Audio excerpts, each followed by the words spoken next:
خدا کا شکر ہے کہ ہم اور آپ فلسطین میں نہیں ہیں. اگر ہم اور آپ فلسطین میں ہوتے تو مسجد اقصی کو سونے کی پلیٹ میں رکھ کر یہودیوں کو پیش کر چکے ہوتے. ہم ضمیر فروش ہیں. ہم صرف انفرادی کیریئر کے کتے اور غلام ہیں. ہم نے اپنا اجتماعی اور قومی مقصد بالکل عرصے سے بلا رکھا ہے. آخری بات کہتا ہوں، اگر اس کے بعد آپ کی آج کی رات کی نیند حرام نہ ہو تو مجھے نہیں معلوم آپ کے اندر ایمان کا ذرہ باقی ہے کہ نہیں. صحیح حدیثوں سے معلوم ہوتا ہے کہ آخری زمانے میں پھر انصاف قائم ہوگا.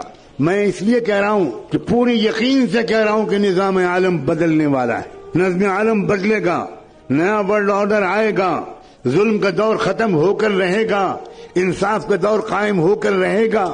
مگر یہ سن کر آپ سوچیں گے واہ واہ واہ واہ واہ واہ واہ، یہ آخری بات تو حضرت نے کہی بس یہ یاد رکھنے کی ہے، باقی تو اور لوگ یاد رکھیں گے. جب انصاف کا نظام قائم ہوگا تو ہمیں کیا فکر کرنے کی ضرورت ہے. اب سنیے آگے، امام مہدی کے جس جماعت کے ذریعے سے دنیا بھر میں ایک نیا ورلڈ آرڈر آئے گا، امام مہدی کے ساتھ صرف 12,000 مسلمانوں. سن رہے ہیں آپ؟ 1 ارب مسلمانوں میں سے 12,000 اللہ تعالیٰ چھانٹے گا. اس کا مطلب یہ ہوا کہ 12,000 کو مائنس کر دیجئے، باقی لوگ اللہ کے نزدیک مسلمان ہی نہیں.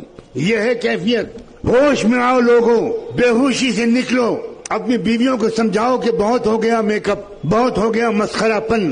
کچھ لمحے کے لیے سیریس گفتگو بھی کرو اپنی فیملی سے. مستقبل اسلام کا ہے، میں قسم کھا کے کہہ رہا ہوں. مستقبل یہودیت کا نہیں ہے، مستقبل صہیونیت کا نہیں ہے، مستقبل برہمنیت کا نہیں ہے، مستقبل اسلام کا ہے. لیکن میں مستقبل مسلمانوں کا ہے یہ نہیں کہہ رہا ہوں. بہت فرق ہے دونوں باتوں میں. مسلمانوں کا مستقبل اور اسلام کا مستقبل. بالکل ممکن ہے اور تاریخ میں پہلے ہو چکا ہے کہ اللہ ہم پرانے نسلی مسلمانوں کو ریجیکٹ کر کے نئی قوموں کو اسلام دے دے اور ان کے ذریعے سے اسلام کو غلبہ حاصل ہو جائے. نسلی مسلمان ناکارہ ہو گئے.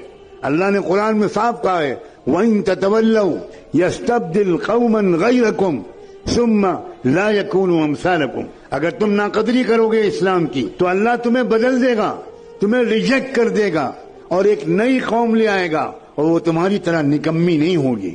اور ہم دیکھ رہے ہیں ایک طرف مسلمانوں کے مرتد ہونے کا سلسلہ چل رہا ہے. آپ کی لڑکیاں مرتد ہو رہی ہیں.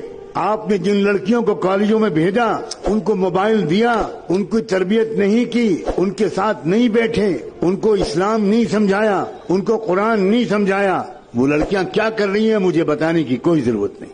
آپ اگر بے خبر ہے تو سوائے اس کے کہ آپ ماتم کریں، ایک بار صبح اور ایک بار شام، اس کے سوا میں آپ کو کوئی مشورہ نہیں دے سکتا.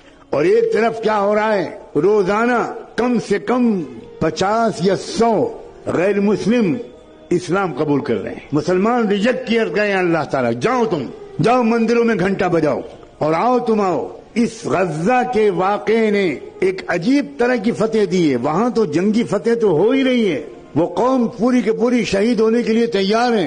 سلام بھیجتا ہوں میں ان نوجوانوں پر، کیسا ہے ان کا ایمان و یقین.